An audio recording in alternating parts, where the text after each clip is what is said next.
with the offensive line improvement? I mean, it looks substantial in recent weeks that you guys are playing much, much better. Do you agree? And if so, why? I agree. I think it's a big step for all five of us.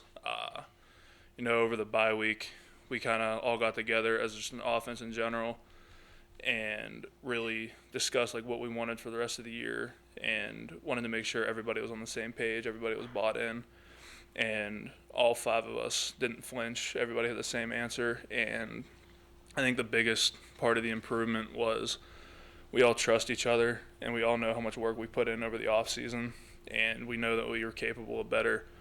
And it finally started clicking against TCU when we started talking about sacrifice and like who sacrificed for us and what we were sacrificing to be in this position. So I think that was a big part of it, and I'm really proud of all of us on the way that we improved over the past 2 weeks, and I expect that we keep improving over the next 4. James, it's almost a cliche. I mean, I don't want to put it in that, but hey, we got together, we know we're better. People say things, but what goes into making that happen? I mean, sometimes, like you said, you can get a little bit of improvement from week to week, but is it a mental thing? Is it, what is it that really makes that click? I think one of the biggest, like you said, it's mental. It's definitely mental. But the other thing that made it click was the relationships across the board. Like everybody that's on the starting line has a great relationship. Like if you look at Wyatt and Doug on the right side, they played together in high school. They know each other very well. I played with Zach last year, and I played with Yates last year, and we all are on the same page, and we all have a good relationship outside of football, and so do them. So does the right side, and now we all mesh together like that. So I think having 5 guys across the board that are in really good relationships with each other is a big part of that, and like we hold each other to higher standards, and like we know what we're capable of. In the off season, we saw each other work, and we pushed each other, and seeing that slide a little bit in the beginning of the season kind of like triggered something, and then once all 5 of us were together for that TCU game, the whole game, it really clicked, and it showed like what we can do as a unit.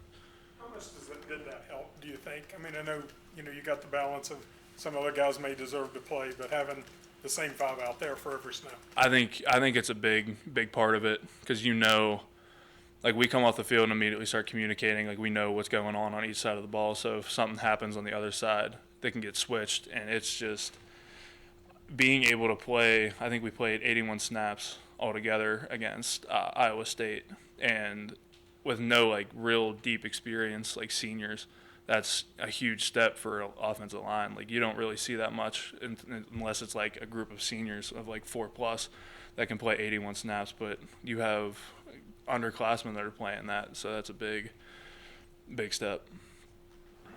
Usually offensive line only gets talked about in the public eye when things aren't going well. Right. How difficult was that first part of the season when obviously things weren't going well? It was difficult, but what Coach Moore kept reiterating to us was that we just can't let it get to us. Like we can't look at it. Like you may be able to see it, but you just got to dismiss it, and you can't let it feed into the room, and you can't let the negativity seep in and really start spreading. And then if it seeps in and starts spreading, that's when you get bigger issues that can't be fixed. How much does the winter and summer work between you guys, and competition in the weight room between you guys and the defensive line? You guys seem to be pretty competitive. How much does that create for the team? It really, I think, set off a great off-season work for everybody, because like you said, we're always competing against each other, and we're the sparks of each side. You can't win without either one of us. And I think the rest of the team, seeing how much work we put in and how hard we competed against each other, really kind of spread. And then once they started seeing that, everybody else started to pick up on it, and competition started to rise within the receivers, the DBs. Everybody started trying to compete to be better. Where have you seen the most growth the last few weeks from Milam? How impressive you've been with his play as a true freshman? For a true freshman to come in and win Offensive Lineman of the Week against the number 1 defense in the conference is incredible to me.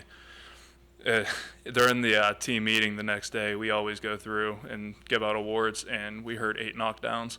And we all started looking at Frazier just because, like, that's what we expect from him. But Coach Brown was like, you guys are expecting the wrong name.